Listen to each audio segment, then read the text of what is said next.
Professor Manji, you have made it your mission to raise the possibilities that we imagine ourselves as moral as we can be. You've focused on this. When you look at this and you hear Mr. Woolsey talk about essentially an immoral motivation, a motivation that creates something that causes suffering, and you have heard from each one of these speakers talk about the hopes of democracy, and yet the realities of violence to make that democracy, those democracies happen. What is your perspective on how we find the right thing to do? How we can contribute to finding the right thing to do? You know, and I've traveled the world over the past decade engaging with both Muslims and non-Muslims, mostly young people. And from what I hear from them, what we need to do is recognize questioning as a basic human right. Let me try to explain with a quick story. In 2006, I was in Cairo, so 6 years ago now. And I was observing what were then the biggest demonstrations against the Mubarak regime. And afterwards, I hung out with a bunch of democracy activists at a cafe. And one of them, a young woman in her 20s, approached me to say, I know you get a lot of questions from young people, so let me add mine. She said, here's the thing. I've fallen in love with a Jewish man. How do I tell my parents? And then she said something that blew me away. She said, the crazy thing is, here I am putting my life on the line to try to achieve political change in my own country. But the scarier prospect for me is to speak with my own family about love. And in that moment, I was reminded, I learned, that democracy isn't just about the politics we read about in the headlines. Democracy surely must also be about being allowed to marry the person you love. Isn't democracy also about being permitted to listen to the music that frankly makes me dance? Isn't democracy also about being able to tap into my real talent, regardless of the labels brought on by religion and culture and gender and sexuality? So these questions are percolating. Yes, in the Middle East and North Africa, but they're also universal. And what I've learned from young people is that they're universal, these questions, because the very act of asking questions, of having curiosity, is a natural human need. Just one other story, if I may, very briefly. Not long ago, I heard from a young man, a self-described student of Sharia law, who attends one of the top-notch universities in the Arab world.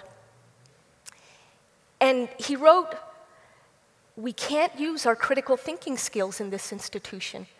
We can't ask about whether it is mandatory or voluntary for women to wear hijab, the scarf. We are not allowed to discuss how we relate or don't relate to Jews, or the mistreatment of women. All of this is off limits. He added, I intend, that's how he put it, I intend to become a reformist imam, meaning prayer leader, and I intend also, Irshad, he said, to question prejudices against gays and lesbians. You can see how questions really can bring us all together. But to get there, we've got to recognize questioning as a basic right. It's the soul's way of saying, I'm ready to grow. That's democracy on the rise.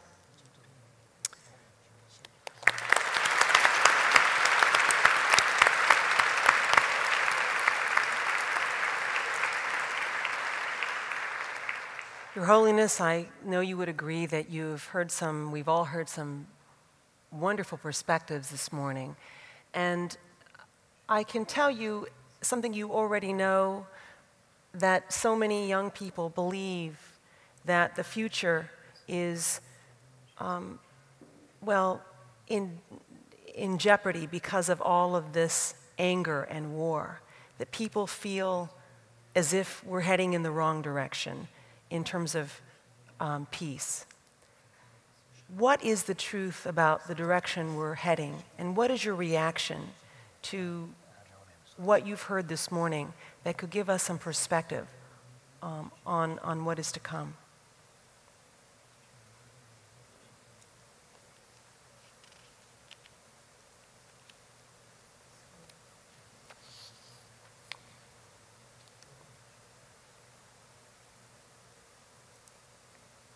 Your Holiness.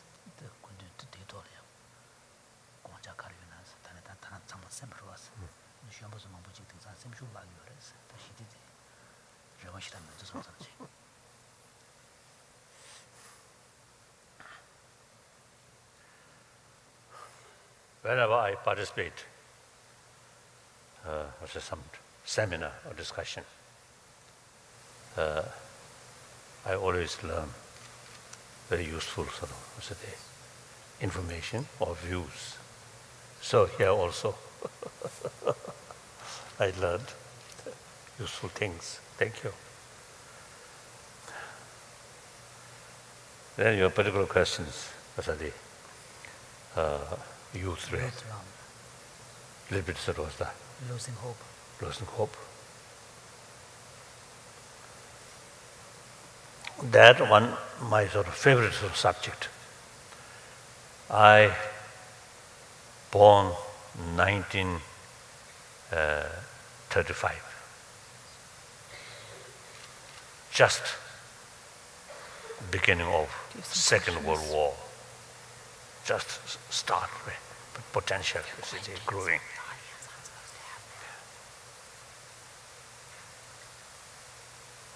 Then Korean War, Vietnam War, and a number of many others.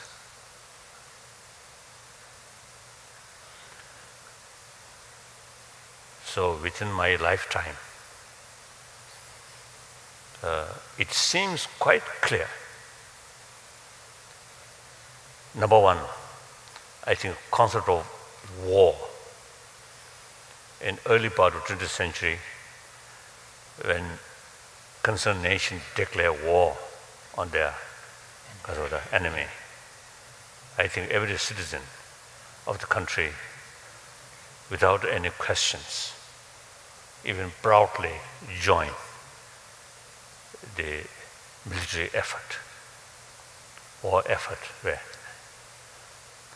I think that kind of sort of attitude, I think, completely changed. After Vietnam War, people always, as you mentioned, always raise question, why? Nowadays, you see Afghanistan or Iran, because of Iraq, or this case also, you see, people often asking, why? Then, another thing, concept of environment. When I was young, nobody talked about environment, importance of environment. The later part of 20th century, see,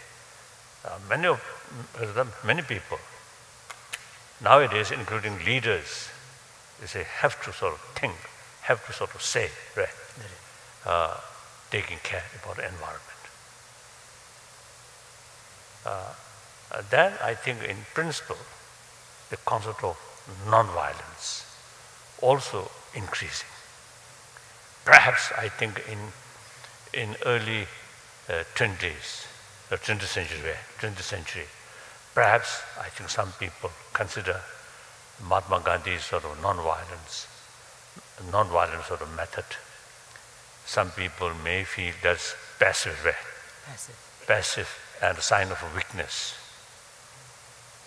Nowadays, I think like Nelson Mandela, the non-violence now actually, because of the implement in political freedom struggle, and successful.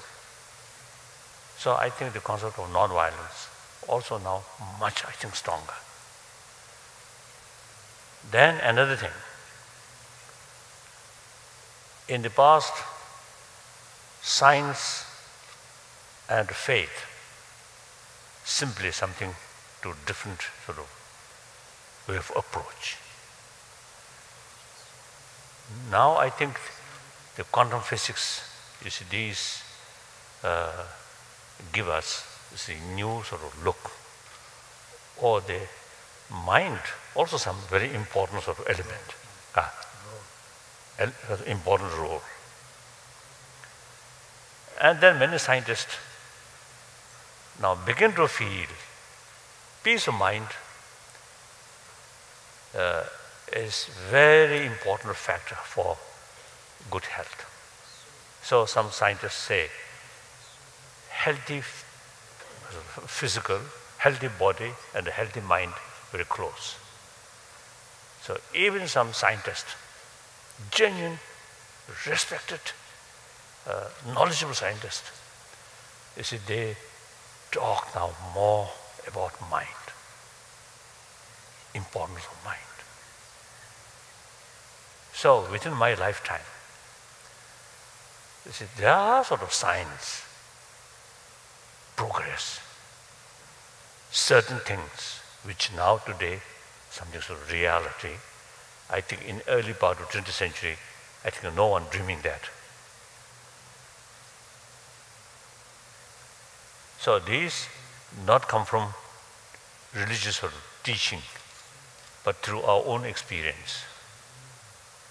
I think humanity in 20th century, I think a lot of suffering, a lot of violence. So through that way, people gain more experience. Violence never solve problem. Only way solve problem is through talk, dialogue. So again, as I mentioned earlier, respect others, even your enemy. As a human brothers, sisters, they also have right to achieve their happiness, their goal. So here we have to sort of develop concept, entire 7 billion human beings are one human family. So the concept of we, entire world is part of we.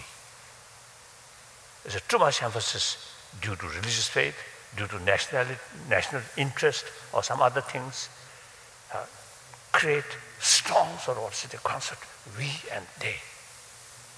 Through that way, even within family, if you make sort of distinction between husband, wife, or parent and children, we, I, they, then gradually develop sort of jealousy.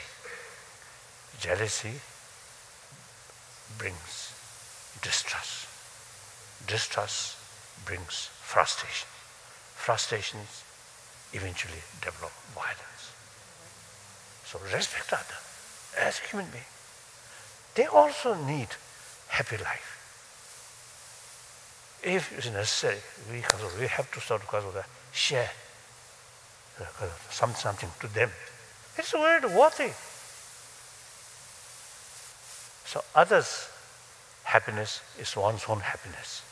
Others' suffering is also one's own suffering. So here I think in education field, I think in ancient time, I think we Tibetan, like we, remain behind the Himalayan sort of mountains. Don't care what happened other side.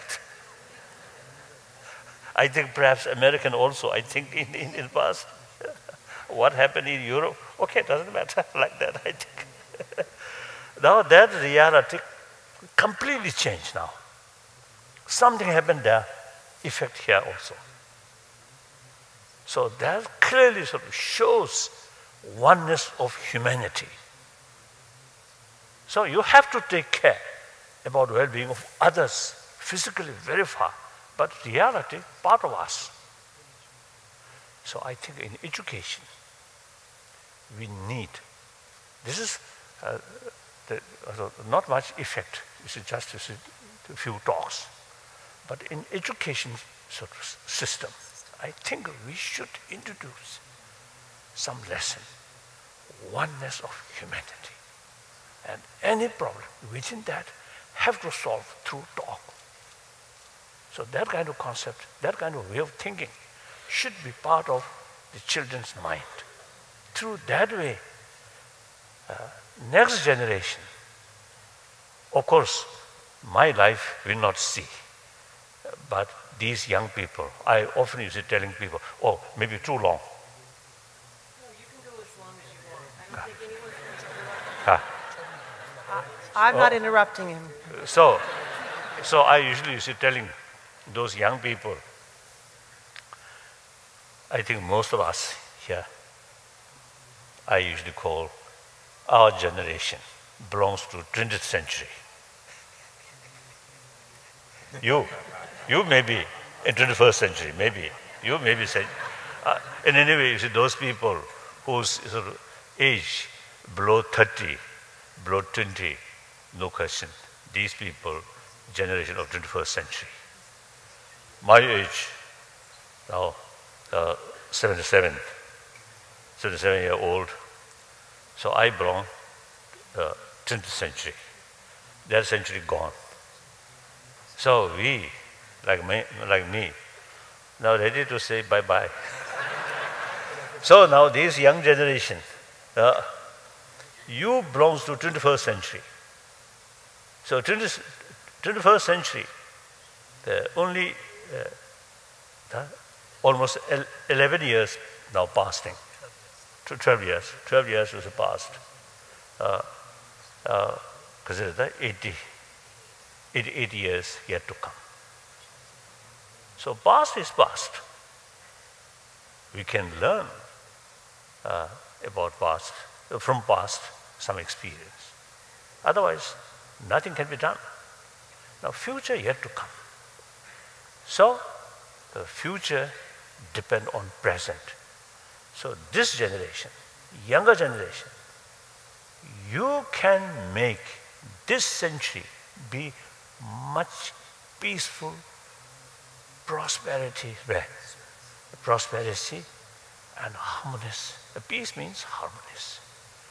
So therefore, I think according judging the past century, I think there is sort of plenty of reasons to be hopeful. So now with that hope, you should have vision. This 21st century, what kind of century should be? So that will not come. I think last year in Hiroshima, you also there. Peace will not come from sky, or peace will not develop, will not materialize through only prayer, like this. And peace will not come. Peace must come through our action. So, the better world entirely depends on your own action. In order to carry action, that action should be realistic action.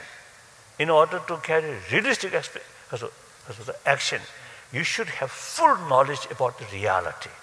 So as you mentioned, you need a lot of questions. Some people say, even governments say, you should ask, you should develop, sort of what's today, you should remain some kind of skeptical attitude. Question. Through that way, you will find the real picture of the reality. Through one dimension, you can't see the reality. You must look the reality, the fatter way. a fact from various angles. That means holistic view. Then you get more sort of the clearer picture about reality. Then your approach will be more realistic approach. So you should, you should pay more attention, more questions, and through that way try to see the reality fully. Then, no matter how difficult it is, how obstacles, determination, willpower is very, very essential. Willpower comes from warm-heartedness, more compassionate heart.